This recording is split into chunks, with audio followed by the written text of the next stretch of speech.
저를 한번 따라서 하십시다. 성례전에 대한 이해. 성례전에 대한 이해. 오늘은 말씀을 통해서 이 성례전에 대한 제목 그대로 깊은 이해가 되어지시기를 바랍니다. 오늘은 여러분이 교회를 오시면서 이제 이렇게 아셨겠지만 오늘은 성찬 예식을 거행할 것입니다.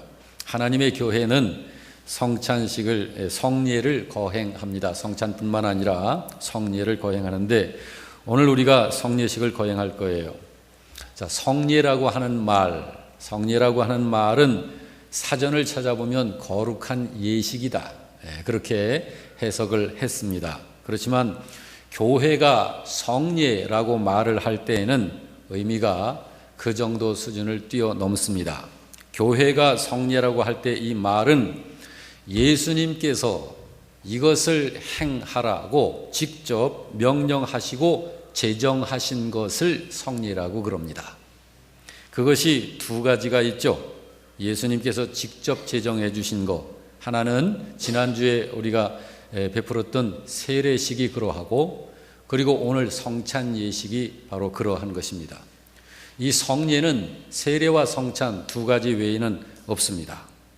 그래서 세례의 경우를 보면 오늘 본문 28장, 마태복음 28장에 예수님께서 제자들에게 명하시기를 너희는 가서 모든 민족을 제자로 삼고 아버지와 아들과 성령의 이름으로 세례를 베풀라 하신 이 말씀으로 주님께서 제정하여 명하신 것이고, 또 성찬은 고린도전서 11장 23절 이하를 보면 주님께서 직접 제자들에게 성찬을 제정하시면서 베푸신 그것을 근거해서 성찬을 거행하고 이것을 성례라고 하는 것입니다.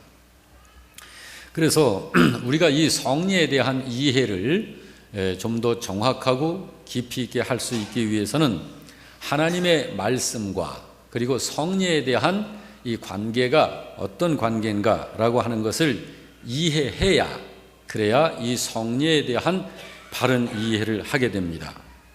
만약에 신자이면서 이 성례에 대한 올바른 이해가 되어 있지 않으면 영적인 심각한 문제가 발생됩니다. 자, 예를 들자면은 믿음은 성장해야 하는데 믿음이 성장하고 자라나는 데 있어서 장애물이 돼서 믿음이 성장되지를 않아요. 이것이 성례에 대한 바른 이해를 하지 못할 때 나타나는 현상이고, 또 어떤 현상들이 일어나느냐 하면 시험에 잘 걸려들어요. 시험에 잘 빠져요. 그래서 죄를 자꾸 생산하게 되고 하나님의 은혜를 체험하는데 어려움이 많습니다. 그래서 성례와 하나님의 말씀과의 관계를 잘 이해해야 하는 거예요. 오늘 설교의 말씀을 통해서 특별히 오늘 성찬식을 거행을 하니까 이 성찬에 대한 이해가 더 선명하고 또렷해지기를 주님의 이름으로 축원합니다.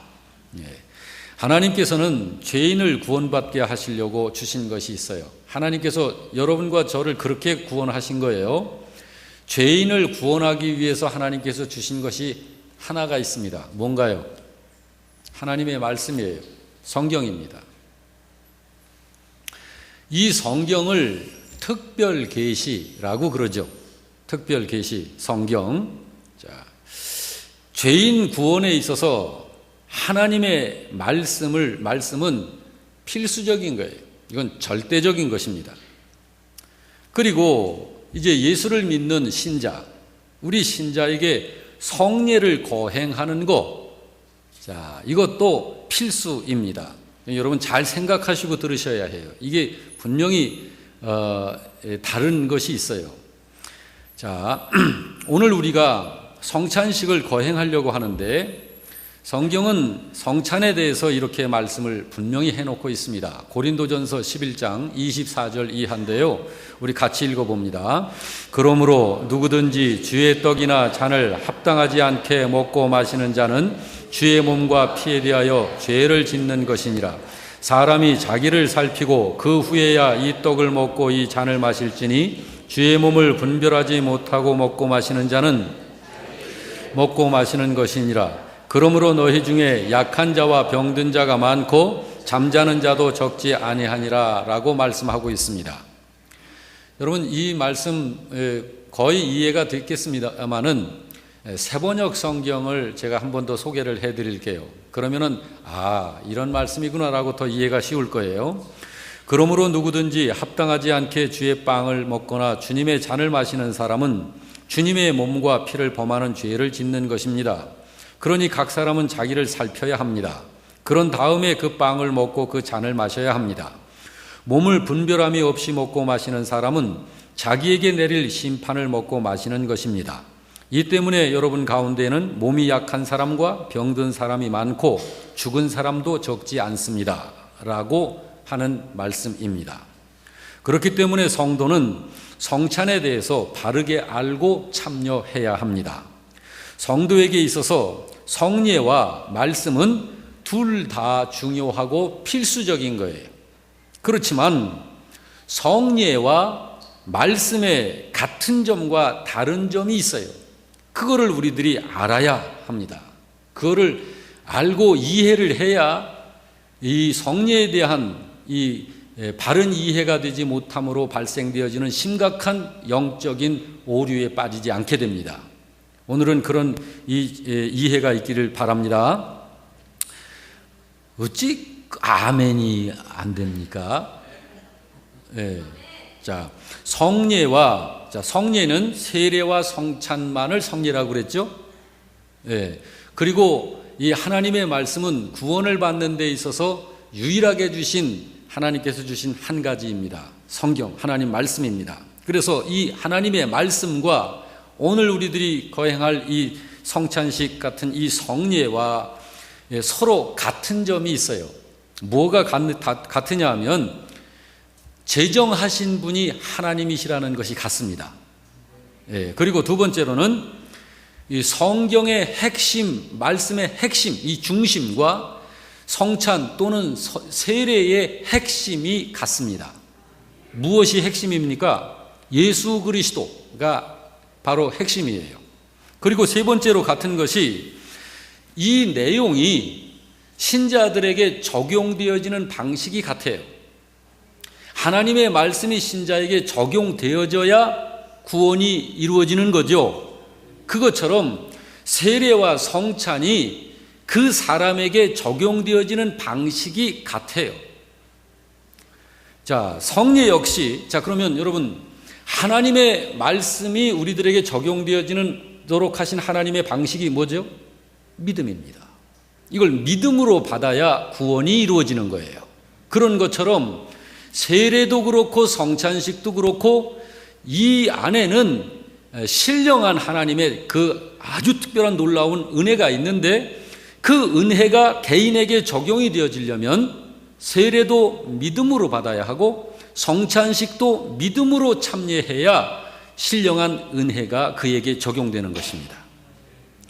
오직 믿음만으로 이 하나님의 말씀에서든지 성례에서든지 하나님께서 제공하시는 그 신비한 은혜, 신령한 은혜를 받을 수가 있는 거예요. 바로 이것이 성례와 하나님의 말씀이 적용되어지는 하나님의 공통적인 방법입니다. 그런데 이제 다른 점이 있어요. 자, 성례와 하나님의 말씀의 다른 점은 첫째로, 구원받는 데 있어서 하나님의 말씀은 구원받는 데 있어서 절대적인 거예요. 그런데 성례는 그렇지 않아요.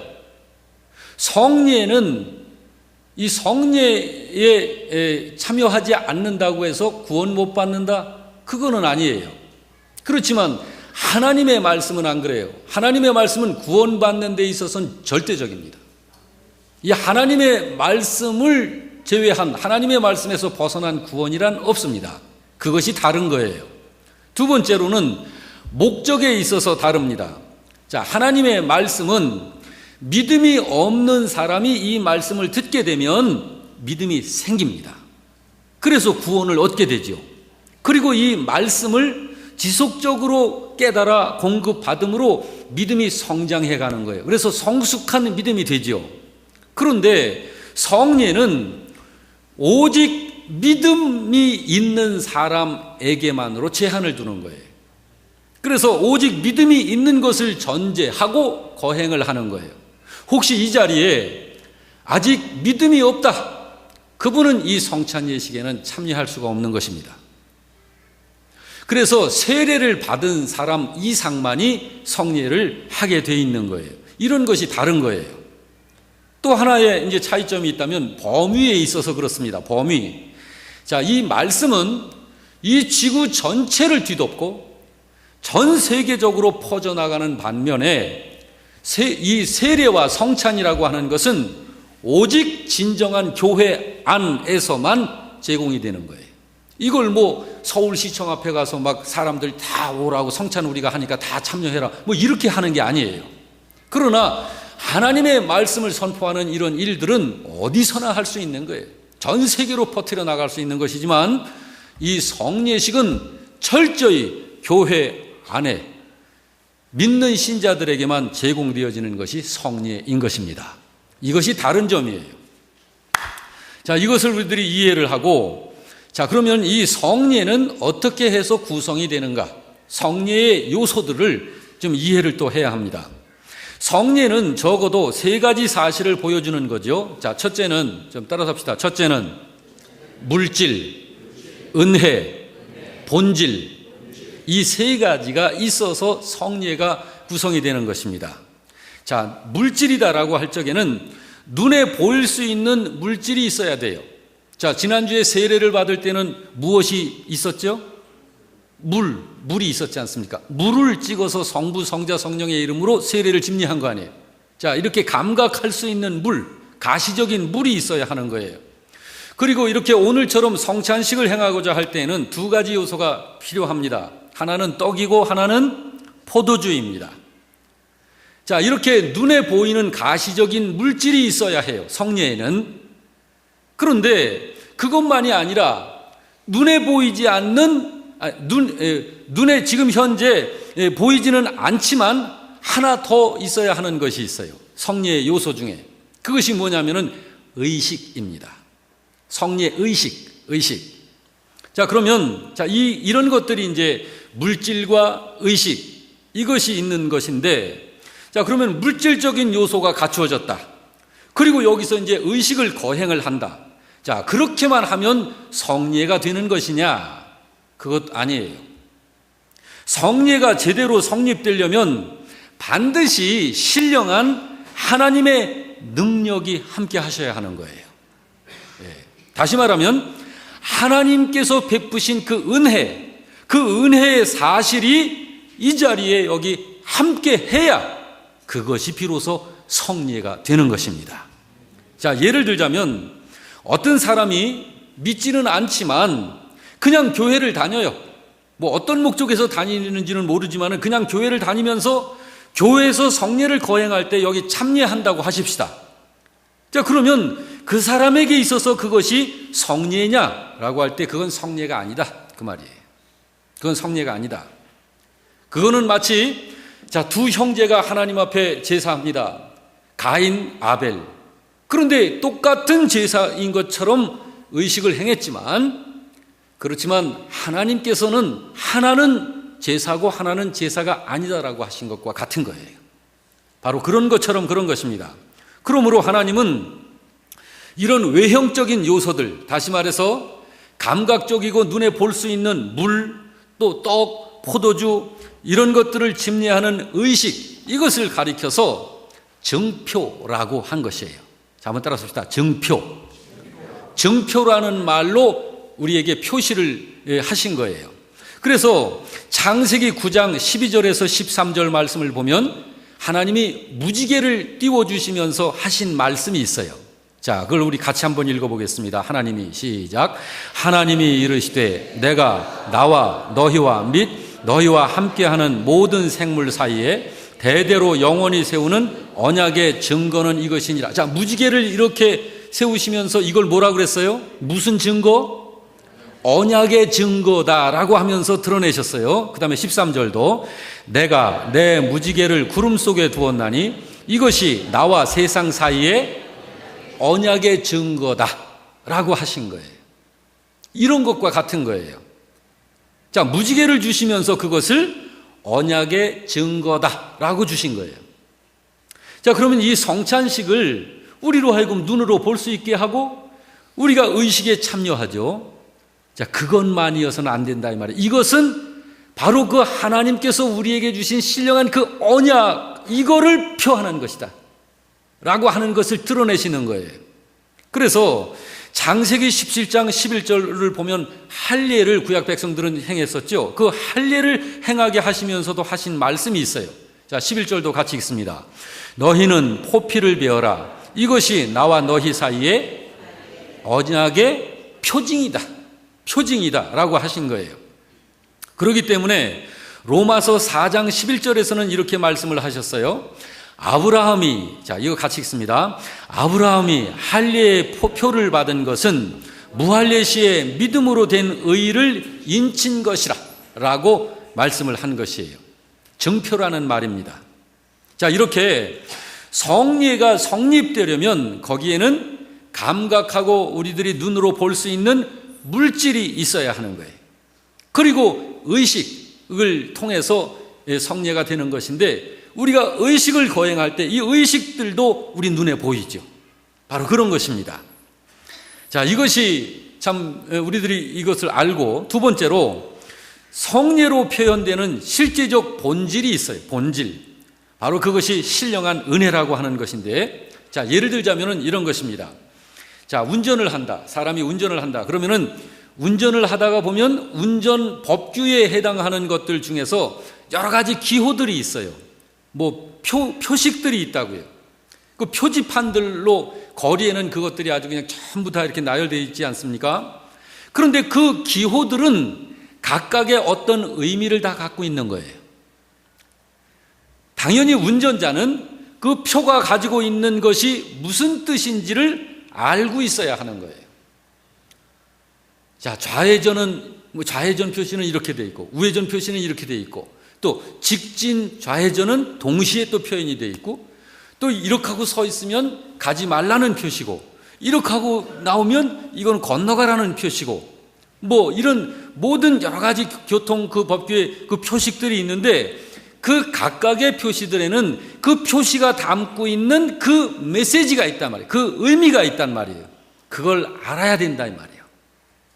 그래서 이 성례에는, 하나님의 성례에는 각각의 감각적이고 가시적인 이 물질이 동원이 되는데 그것들이 갖고 있는 의미가 있는 것이다 그거예요.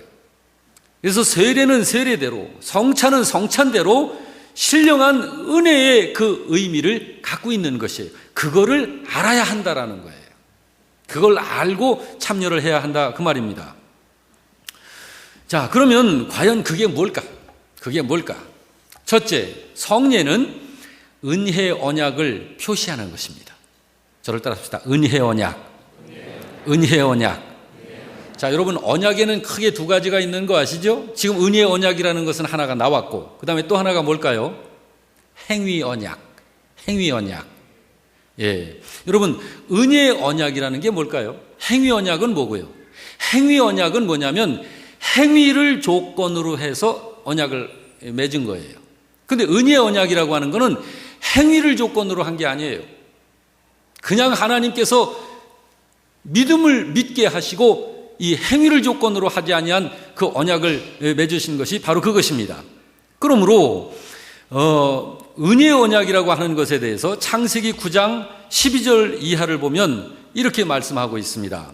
하나님이 이르시되 내가 너희와 및 너희와 함께하는 모든 생물 사이에 대대로 영원히 세우는 언약의 증거는 이것이니라.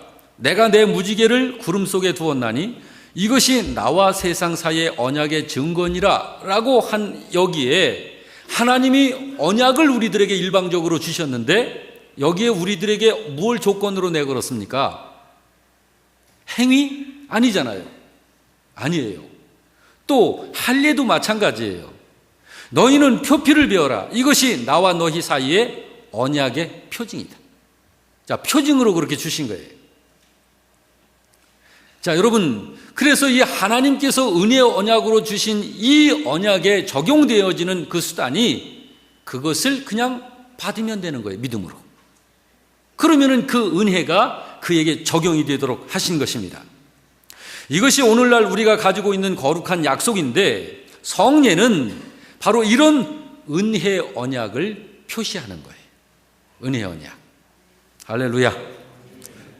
둘째로, 성례는 믿음으로 말미암아 의를 얻은 사람이라는 것을 나타내는 것이고, 죄 용서받은 사람이라는 것을 나타내는 것이고, 신앙으로 인하여 거룩한 변화가 시작된 사람이라는 것을 나타내는 것이고, 예수 그리스도의 죽음과 부활에 동참한 사람이다라고 하는 것을 표시를 하는 것이 성례예요. 세례도 그렇고 이 성찬도 그렇습니다. 그러므로 이 성례가 뜻하는 것은, 첫째로 성례는 너는 여기 성례에 참여하는 사람, 너는 하나님께서 주신 분명한 그 약속을 받은 사람이다. 그리고 그 약속의 실현을 믿고 있으며 소망을 가지고 살아가는 사람이다 라는 것을 일깨워주는 거예요. 둘째로, 성례는 하나님의 그 언약에 영적인 복이 있다는 것을 더욱 깊이 깨닫게 하는 효과를 갖고 있습니다. 또 세 번째로, 성례는 하나님께서 우리의 죄를 씻어주신다는 것을 알게 하는 것이고 확신하게 하는 것이고, 네 번째로, 성례는 그리스도의 생명 안에 우리가 연결되어 있다는 깨달음을 더욱 분명하고 확고하게 해주는 것이 성례인 것입니다. 바로 이런 것들이 성례의 신령한 내용인 것입니다. 자, 이제 하나가 더 남았죠.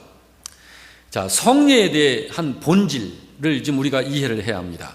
자, 성례가 물질에 의해서 표시가 되는데, 여기 사용되어지는 이 물질들과 그것에 의해서 표시되는 내용들, 자, 아까 얘기했죠. 어떤 표지판, 그러면은 저 표지판의 저 그림은 무슨 의미다라고 하는 그런 것을 알아야 하듯이, 자, 그런 것처럼 이 물질에 의해서 표시되는 내용이 얼마나 밀접한 관계를 갖고 있는가 하는 것을 우리가 알아야 해요. 이 성찬에 대해서 갖고 있는 오해가 바로 그런 것이 잘 안 될 때 오해가 생기는 거예요. 자, 예를 들자면, 자, 성찬에 참여를 하기만 하면 이 성찬 때 쓰이는 물질이 홀연히 예수님의 피가 되고 예수님의 살이 돼서 우리 속에 들어오는 건가요? 그런 거 아니란 말이에요. 그런 거 아니라는 말이에요. 또 이 물질 안에 어떤 신령한 것과 어떤 물질적이고 물리적인 것이 함께 그럼 공존한다는 것인가? 그런 것도 아니에요. 또 그렇다고 해서, 자, 이 떡과 포도주가 단순히 그리스도를 기념하는 물질이라는 그런 의미만인가? 그러면 그것도 아니란 말이에요. 자, 다시 말해서 떡과 포도주라는 물질 안에 물질적인 요소와 신령적인 요소가 함께 공간적으로 점령하고 있는 그런 것이 아니다, 그 말이에요. 잘 이해하시기 바랍니다. 만일 물질적인 요소와 신령적인 요소가 이 물질 안에 공간적으로 들어있다, 같이 들어있다, 공존한다, 그런 것이라고 한다면 누구든지 이 성찬에 참여하는 사람에게마다 그 물질이 담고 있는 물질적인 요소와 신령적인 요소를 함께 받게 되지 않겠습니까? 그런 것이 아니다, 이 말이에요. 그런 것이 아니다. 아무나 성례를 받기만 하면 성례가 의미하는 신령한 내용을 그냥 받게 되는 그런 것이 아니다, 그 말이에요. 마치 이것은, 자, 예를 들자면 이렇게 지금 말씀하면 이해가 쉬울 거예요. 자, 여기 성경이 있습니다. 이 성경이 이렇게 설명되어지고 교육되어지고 선포가 되어지고 있다. 그러면 무조건 듣는 사람은 다 구원을 받게 됩니까? 그거 아니잖아요. 이 말씀을 믿는 사람에게 구원의 은혜가 적용이 되어지듯이 바로 그런 것입니다. 그런데 이 천주교에서는 성례를 그렇게 해석하지 않습니다. 성례는 천주교에서 말하는 것처럼 그런 물질적인 것이다, 또는 어떤 신령적인 요소와 물질이 병행하는 것이다, 어떤 그런 것이 아니고 단순히 또 그렇다고 해서 기념에 쓰이는 그런 정도로 머무르는 것도 아닙니다. 이 성례는 첫째, 신령한 것입니다. 그리고 그것은 상관적인 것입니다.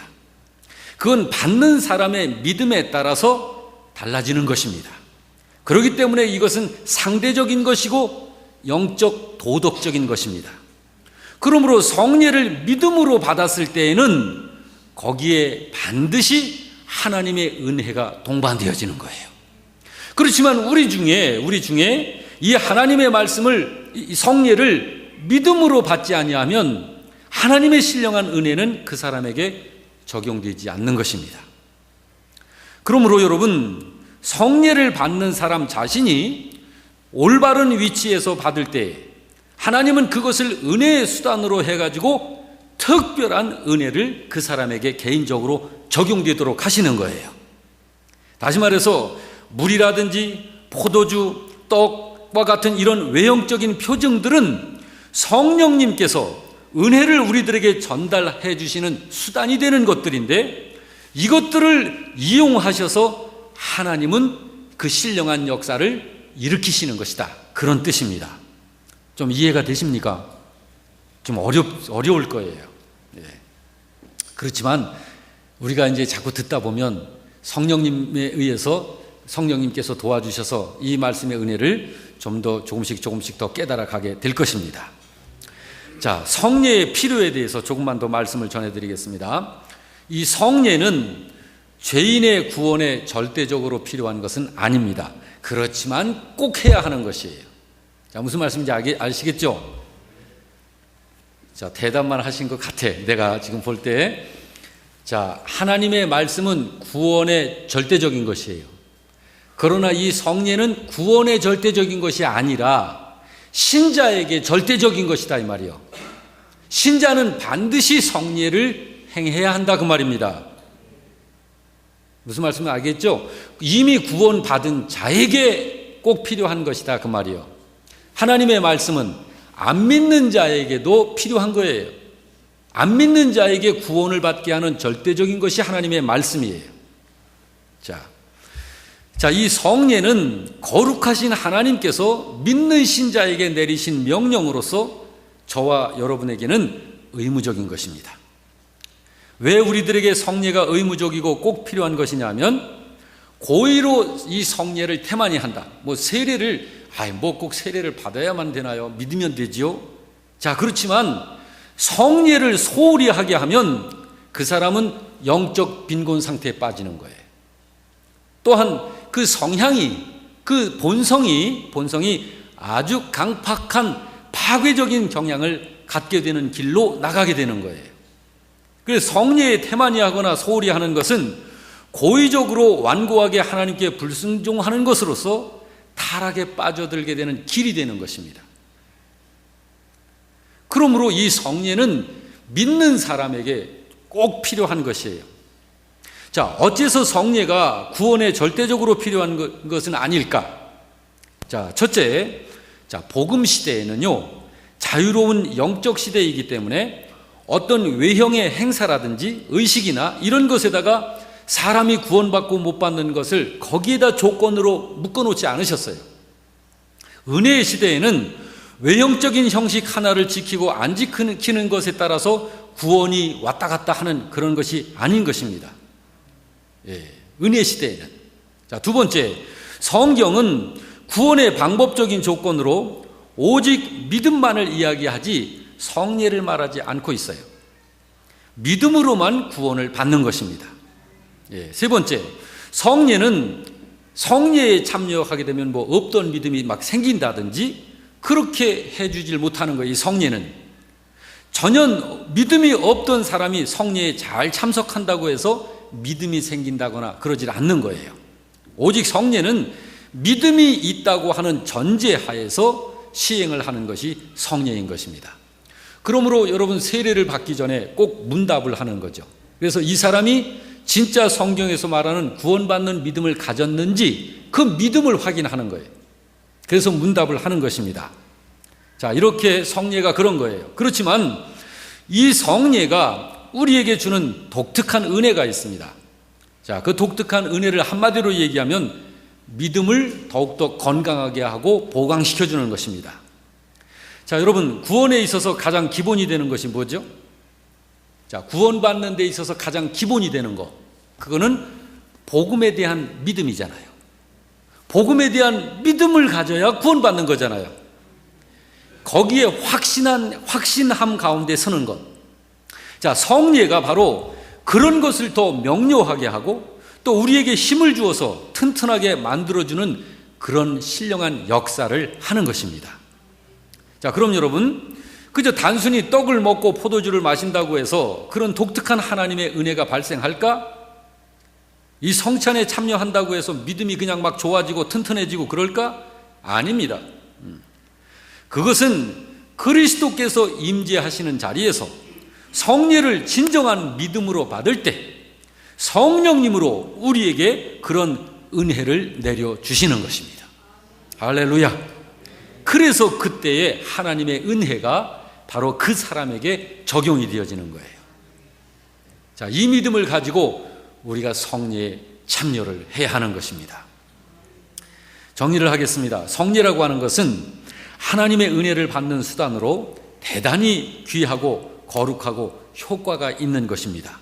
그러므로 성도가 이 성례를 통해서 거룩한 그러한 은혜를 받는 것이 주께서 성례를 제정하신 그분의 의도에 맞는 것입니다. 자, 이 말씀을 우리들이 믿음으로 받고서 이제는 이 성찬을 함께 참여하도록 하겠습니다. 할렐루야. 아멘.